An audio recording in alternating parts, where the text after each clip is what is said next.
Switch your treatment center on at the power switch at the start of the working day. Then press the main switch on the dentist element. Your treatment center is now ready for operation. Reattach the items that were cleaned the previous evening to your treatment center. The auto purge program will commence automatically if the instrument and suction hoses were left in the designated adapters in the water unit during the previous evening.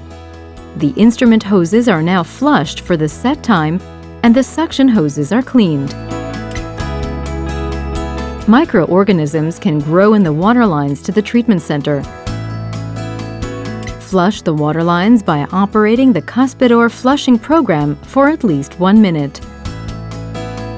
At the end of the flushing program, you should remove the instrument and suction hoses from the adapters and return them to their original positions.